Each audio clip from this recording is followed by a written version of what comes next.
Pengadilan Militer Kupang menghadirkan ibu angkat Prada Luki yang melihat langsung tubuh Prada Luki dipenuhi luka.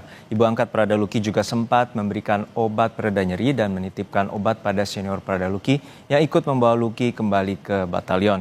Selengkapnya dalam perbincangan bersama jurnalis Kompas TV Niputu Trisnanda serta juru kamera Roy Ilman dalam wawancara yang saat ini tidak mengungkap identitas ibu angkat Prada Luki karena dalam perlindungan LPSK. Sekarang kami sudah bersama dengan ibu angkat atau ibu asuh dari Prada Luki Namo untuk juga menjaga identitas dari ibu. Mama kami Iren. akan memanggil dengan Mama Iren ya. Iya. Ini maaf sekali Mama ya, saya tanya sedikit lagi soal di tanggal 28 itu. Jadi Iya. boleh diceritakan tanggal 28 itu tuh gimana Luki bisa ketemu dengan Mama? Waktu itu tuh almarhum masuk ke dalam rumah, Luki masuk ke dalam rumah, Mama tidak ada. Lalu? Pas Mama pulang antar anak sekolah, saya punya anak yang sekolah, itu almarhum yang bukakan Mama pintu.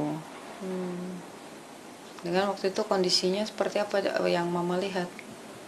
Waktu itu memang sudah ada luka-luka di badannya itu.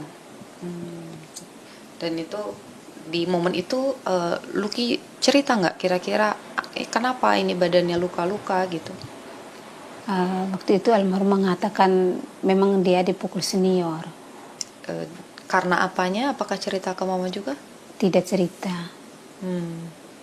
Nah di waktu itu setelah melihat ada luka itu, kemudian Mama obati Luki.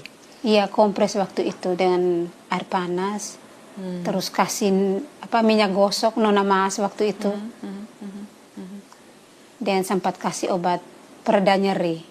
Oh, karena memang Luki bilang bahwa badannya sakit begitu ya? Pertama dia bilang sakit, hanya setelah kami kompres ini dia bilang agak enakan. Tapi dari gestur tubuhnya itu kita lihat memang dia meringis kesakitan itu. Mau tidur saja dia susah. Kelihatan luka yang infeksi apa itu belum ada. Tapi di rumah sakit itu sudah ada. Oh, jadi ada luka bukan memar aja, tapi ada yang terbuka juga lukanya. Iya, luka terbuka. Dan posisinya juga letaknya tidak hanya di punggung ya, Mama? Ada di bagian dada dan perut itu sudah ada. Terima kasih Mama Iren sudah mau berbagi dengan Kompas TV. Kita harap proses yang sedang berjalan ini tentu saja bisa membawa keadilan. Kalau kita lihat bagaimana perjalanan kasus ini, tentu saja hanya satu yang harus diwujudkan, yaitu keadilan. Apapun alasannya, apapun penyebabnya, kenyataannya ada korban jiwa sehingga tentu saja harus ada yang bertanggung jawab. Niputu Trisnanda, Roy Ilman, Kompas TV, Kupang, Nusa Tenggara Timur.